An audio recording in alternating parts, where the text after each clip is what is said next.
বন্ধুরা, আরও একটি নতুন ভিডিওতে সবাইকে স্বাগত জানাই। আজকে আমরা এই ভিডিওতে আরআরবি এনটিপিসি পরীক্ষা প্রস্তুতির জন্য একটি খুবই গুরুত্বপূর্ণ জিকে ক্লাস করতে চলেছি, যেখানে 2016 সালের একটি প্রশ্নপত্র সেট নিয়ে আলোচনা করব। খুবই গুরুত্বপূর্ণ প্রশ্ন রয়েছে, শুরু থেকে শেষ পর্যন্ত অবশ্যই মনোযোগ সহকারে দেখবে। বর্তমানে জিকের নিয়মিত কিন্তু ক্লাস করানো হচ্ছে। এর পরবর্তীতে আমরা আবারও 2-1 দিন পরে রিজনিংয়ের ক্লাস নিয়ে আলোচনা করব। তাই তোমরা যারা নতুন এসেছো অবশ্যই চ্যানেলটিকে সাবস্ক্রাইব করবে এরকম ভিডিও পেতে। তো চলো দেখে নিই আজকের প্রথম প্রশ্ন কি রয়েছে। আজকের প্রথম প্রশ্ন, কঠিন আয়োডিনের রং কী? কঠিন আয়োডিনের রং কী? সাদা, বর্ণহীন, ধূসর, কালো, লালচে বাদামি। কোন অপশনটি সঠিক হবে? বন্ধুরা, এই প্রশ্নের সঠিক উত্তরটি হবে অপশন সি, ধূসর কালো। কঠিন আয়োডিনের রং হলো ধূসর কালো। অপশন সি হবে এই প্রশ্নের সঠিক উত্তর। পরের প্রশ্নটি দেখো। এবারের প্রশ্ন, মৌর্য বংশের শেষ সম্রাট কে ছিলেন? মৌর্য বংশের শেষ সম্রাট কে ছিলেন? চন্দ্রগুপ্ত, অশোক, বৃহদ্রথ, শতধনবান। কোন অপশনটি সঠিক হবে? এই প্রশ্নের সঠিক উত্তরটি হবে অপশন সি, বৃহদ্রথ। মৌর্য বংশের শেষ সম্রাট ছিলেন বৃহদ্রথ। এবং এর সাথে অবশ্যই মনে রাখবে, মৌর্য বংশের প্রথম সম্রাট ছিলেন চন্দ্রগুপ্ত মৌর্য। মৌর্য বংশের প্রথম সম্রাট ছিলেন চন্দ্রগুপ্ত মৌর্য এবং শেষ সম্রাট ছিলেন বৃহদ্রথ। পরের প্রশ্ন, ইউনেস্কোর বিশ্ব ঐতিহ্যপূর্ণ স্থানের অন্তর্ভুক্ত খাজুরাহো মন্দির কোথায় অবস্থিত? খুবই গুরুত্বপূর্ণ প্রশ্ন। ইউনেস্কোর বিশ্ব ঐতিহ্যপূর্ণ স্থানের অন্তর্ভুক্ত খাজুরাহো মন্দির কোথায় অবস্থিত? 4টি অপশন রয়েছে, কোন অপশনটি সঠিক হবে? বন্ধুরা, এই প্রশ্নের সঠিক উত্তরটি হবে অপশন এ, মধ্যপ্রদেশ। খাজুরাহো মন্দির মধ্যপ্রদেশে অবস্থিত এবং এই খাজুরাহো মন্দির ইউনেস্কোর বিশ্ব ঐতিহ্যপূর্ণ স্থানের তালিকার অন্তর্ভুক্ত। এবারের প্রশ্ন, স্বর্ণ মন্দির কোন হ্রদের তীরে অবস্থিত? স্বর্ণ মন্দির কোন হ্রদের উপর অবস্থিত? বন্ধুরা, এখানে অপশনে কি রয়েছে দেখো, অমৃত সরোবর হ্রদ, গোল্ডেন হ্রদ, হরিক হ্রদ, শুকনা হ্রদ। তাহলে কোন অপশনটি সঠিক হবে? এখানে অপশন এ, অমৃত সরোবর হ্রদ হবে সঠিক উত্তর। স্বর্ণ মন্দির অমৃত সরোবর হ্রদের উপর অবস্থিত। পরের প্রশ্ন। এবারের প্রশ্ন দেখো, কোন প্রযুক্তিগত আবিষ্কারটি আগে এসেছিল? কোন প্রযুক্তিগত আবিষ্কারটি আগে এসেছিল? অর্থাৎ এখানে দেখো, টেলিগ্রাফ, টেলিস্কোপ, টেলিফোন এবং টেলিটাইপ, এই 4টি অপশন রয়েছে। এর মধ্যে কোনটি আগে আবিষ্কার হয়েছিল? বন্ধুরা, এই প্রশ্নের সঠিক উত্তরটি হবে অপশন বি, টেলিস্কোপ। টেলিস্কোপ প্রযুক্তিটি অন্য 3টির থেকে আগে আবিষ্কৃত হয়েছিল। পরের প্রশ্নটি দেখো। মৃণালিনী সারাভাই নিম্নের কোনটির সাথে যুক্ত? মৃণালিনী সারাভাই নিম্নের কোনটির সাথে যুক্ত? পটচিত্র, তাঞ্জোর চিত্রকলা, ভারতনাট্যম, মধুবনী চিত্রকলা। তাহলে কোনটির সাথে মৃণালিনী সারাভাইয়ের নাম যুক্ত ছিল? বন্ধুরা, এখানে অপশন সি, ভারতনাট্যম হবে সঠিক উত্তর। মৃণালিনী সারাভাই ভারতনাট্যমের সাথে যুক্ত ছিলেন। বিভিন্ন বাদ্যযন্ত্র এবং বিভিন্ন যে নৃত্যশৈলী রয়েছে এগুলির সাথে কার নাম জড়িত সেই বিষয়ক প্রশ্ন কিন্তু 2-1টি অবশ্যই থাকে, এগুলি তোমরা দেখে যাবে। এবারের প্রশ্নটি দেখো কি রয়েছে। কোন রশ্মি পৃথিবীর বায়ুমণ্ডলে প্রবেশ করতে পারে না? কোন রশ্মি পৃথিবীর বায়ুমণ্ডলে প্রবেশ করতে পারে না? এখানে কি রয়েছে দেখো, দৃশ্যমান আলো, রঞ্জন রশ্মি, অতিবেগুনি রশ্মি, রেডিও তরঙ্গ। তাহলে কোন রশ্মিটি পৃথিবীর বায়ুমণ্ডলে প্রবেশ করতে পারে না? বন্ধুরা, এই প্রশ্নের সঠিক উত্তরটি হবে অপশন বি, রঞ্জন রশ্মি। বাকি যে অপশনগুলি রয়েছে, দৃশ্যমান আলো, অতিবেগুনি রশ্মি এবং রেডিও তরঙ্গ, এগুলি পৃথিবীর বায়ুমণ্ডলে প্রবেশ করতে পারে, রঞ্জন রশ্মি প্রবেশ করতে পারে না। এরপরের প্রশ্ন, একদিবসীয় আন্তর্জাতিক ম্যাচে ভারতীয় ক্রিকেট দলের প্রথম অধিনায়ক কে ছিলেন? একদিবসীয় আন্তর্জাতিক ম্যাচে অর্থাৎ ওডিআই ম্যাচে ভারতীয় ক্রিকেট দলের প্রথম অধিনায়ক কে ছিলেন? 4টি অপশনের মধ্যে কোন অপশনটি সঠিক হবে? এখানে বন্ধুরা, অপশন এ, অজিত ওয়াদেকর হবে সঠিক উত্তর।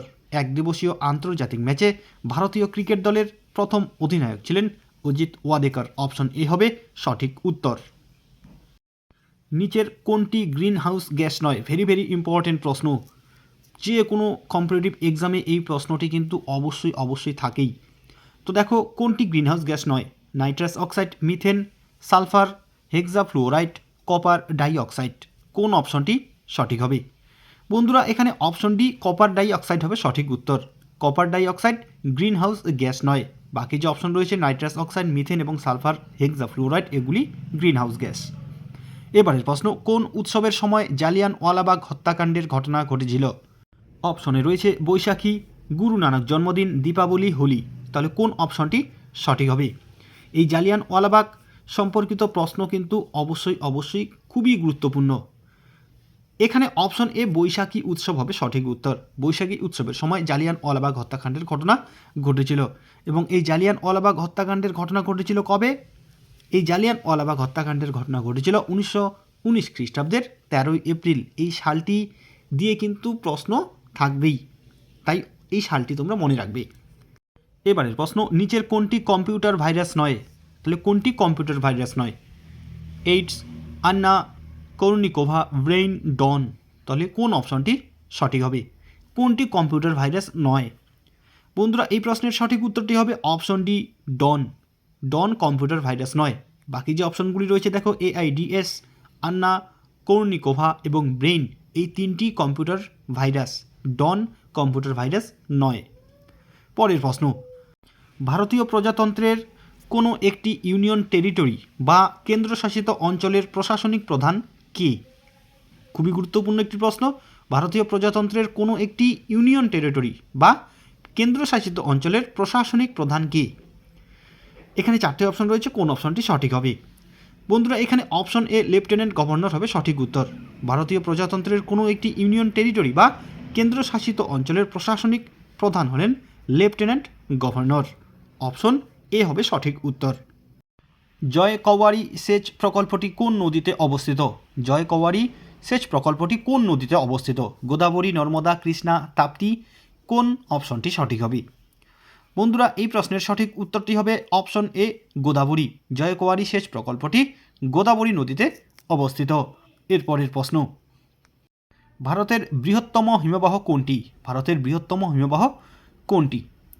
বন্ধুরা, এই প্রশ্নের সঠিক উত্তরটি হবে অপশন সি, সিয়াচেন হিমবাহ। ভারতের বৃহত্তম হিমবাহের নাম হলো সিয়াচেন হিমবাহ। অপশন সি হবে সঠিক উত্তর। পরের প্রশ্নটি দেখো। এবারের প্রশ্ন, অলিম্পিক প্রতিযোগিতায় কোন খেলাটি প্রথম মহিলাদের জন্য চালু করা হয়? অলিম্পিক প্রতিযোগিতায় কোন খেলাটি প্রথম মহিলাদের জন্য চালু করা হয়? Gymnastic, volleyball, golf, badminton. কোন অপশনটি সঠিক হবে? বন্ধুরা, এই প্রশ্নের সঠিক উত্তরটি হবে অপশন সি, গল্ফ। অলিম্পিক প্রতিযোগিতায় গল্ফ খেলাটি প্রথম মহিলাদের জন্য চালু করা হয়েছিল। অবশ্যই কিন্তু মনে রাখবে। 1337 থেকে 1453 খ্রিস্টাব্দের মধ্যে সংঘটিত হওয়া শতবর্ষের যুদ্ধে কারা লিপ্ত হয়েছিল? তাহলে শতবর্ষের যুদ্ধে কারা লিপ্ত হয়েছিল? 1337 থেকে 1453 খ্রিস্টাব্দের মধ্যে সংঘটিত হওয়া শতবর্ষের যুদ্ধে কারা লিপ্ত হয়েছিল? বন্ধুরা, এখানে অপশন ডি, ইংল্যান্ডের রাজা ও ফ্রান্সের রাজা হবে সঠিক উত্তর। 1337 থেকে 1453 খ্রিস্টাব্দের মধ্যে সংঘটিত হওয়া শতবর্ষের যুদ্ধে ইংল্যান্ডের রাজা ও ফ্রান্সের রাজার মধ্যে সংঘটিত হয়েছিল। এবারের প্রশ্ন, বিশ্ব ঐতিহ্যপূর্ণ স্থান বম যিশুর ব্যাসিলিকা। এখানে বন্ধুরা স্থান হবে বিশ্ব ঐতিহ্যপূর্ণ স্থান বম যিশুর ব্যাসিলিকা বা ব্যাসিলিকা অব বম জেসাস কোথায় অবস্থিত? গোয়া, অন্ধ্রপ্রদেশ, তামিলনাড়ু, কেরালা। কোন অপশনটি সঠিক হবে?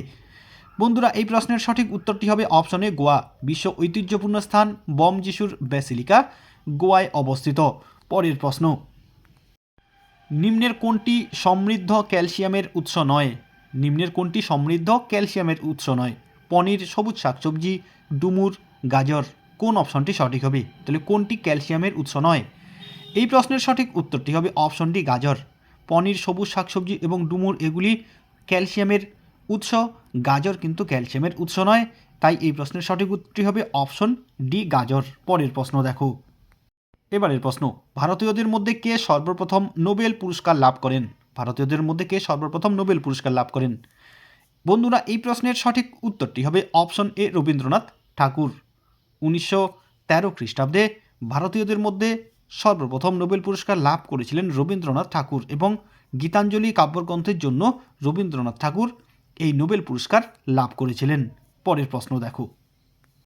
এবারের প্রশ্ন, ভারতীয় বংশোদ্ভূত শিবা আয়াদুরাই নিচের কোন আবিষ্কারের সাথে যুক্ত? Email, internet, keyboard, mouse. কোনটির সাথে শিবা আয়াদুরাই যুক্ত? বন্ধুরা, এই প্রশ্নের সঠিক উত্তরটি হবে অপশন এ, ইমেল। ভারতীয় বংশোদ্ভূত শিবা আয়াদুরাই ইমেইল আবিষ্কারের সাথে যুক্ত। পরের প্রশ্ন দেখো। বিপন্ন প্রাণী ও উদ্ভিদ প্রজাতিকে তাদের স্বাভাবিক বাসস্থান থেকে দূরে এক কৃত্রিম জায়গায় সংরক্ষণ করাকে কী বলে? এক্স সিটু সংরক্ষণ, ইন সিটু সংরক্ষণ, নির্বাসিত সংরক্ষণ, এসকেপড সংরক্ষণ। তাহলে কোন অপশনটি সঠিক হবে? বিপন্ন প্রাণী ও উদ্ভিদ প্রজাতিকে তাদের স্বাভাবিক বাসস্থান থেকে দূরে এক কৃত্রিম জায়গায় সংরক্ষণ করাকে কী বলে? বন্ধুরা, এই প্রশ্নের সঠিক উত্তরটি হবে অপশন এ, এক্স সিটু সংরক্ষণ। পরের প্রশ্ন, ভারতীয় সংবিধানের মৌলিক কর্তব্যের ধারণা কোন দেশের সংবিধান থেকে নেওয়া হয়েছে? ভারতীয় সংবিধানের মৌলিক কর্তব্যের ধারণা কোন দেশের সংবিধান থেকে নেওয়া হয়েছে? যুক্তরাজ্য, আমেরিকা, রাশিয়া, অস্ট্রেলিয়া। কোন অপশনটি সঠিক হবে? তাহলে কোন দেশের সংবিধান থেকে ভারতীয় সংবিধানের মৌলিক কর্তব্যের ধারণা নেওয়া হয়েছে? বন্ধুরা, এই প্রশ্নের সঠিক উত্তরটি হবে অপশন সি, রাশিয়া। রাশিয়ার সংবিধান থেকে ভারতীয় সংবিধানের মৌলিক কর্তব্যের ধারণাগুলি নেওয়া হয়েছে। পরের প্রশ্ন, ভারতের কোন রাজ্যে সর্বোচ্চ ক্রিকেট মাঠ রয়েছে? ভারতের কোন রাজ্যে সর্বোচ্চ ক্রিকেট মাঠ রয়েছে? বন্ধুরা, এই প্রশ্নের সঠিক উত্তরটি হবে অপশন এ, হিমাচল প্রদেশ। ভারতের হিমাচল রাজ্যে সর্বোচ্চ ক্রিকেট মাঠ রয়েছে। এর পরের প্রশ্নটি দেখো কি রয়েছে। জিওট্রপিজম কি? জিওট্রপিজম কি? এখানে চারটে অপশন রয়েছে, কোন অপশনটি সঠিক হবে? বন্ধুরা, এই প্রশ্নের সঠিক উত্তরটি হবে অপশন এ, অভিকর্ষ বল অনুযায়ী উদ্ভিদের চলন। অভিকর্ষ বল অনুযায়ী উদ্ভিদের যে চলন প্রক্রিয়া দেখা যায় তাকে বলা হয় জিওট্রপিজম। এবং গাছের মূলের ক্ষেত্রে কিন্তু এই জিওট্রপিজম দেখা যায়। গাছের মূল অভিকর্ষ বলের টানে মাটির নিচের দিকে বৃদ্ধি পায়, কিন্তু যে উপরের অংশটি থাকে গাছের, সেটি অভিকর্ষ বলের কি বিরুদ্ধে গিয়ে উপরের দিকে বৃদ্ধি পায়। তাই গাছের যে উপরের অংশের চলন সেটি হলো অভিকর্ষ বলের বিরুদ্ধে চলন, এবং গাছের মূলের যে চলন সেটি হলো অভিকর্ষ বল অনুযায়ী চলন।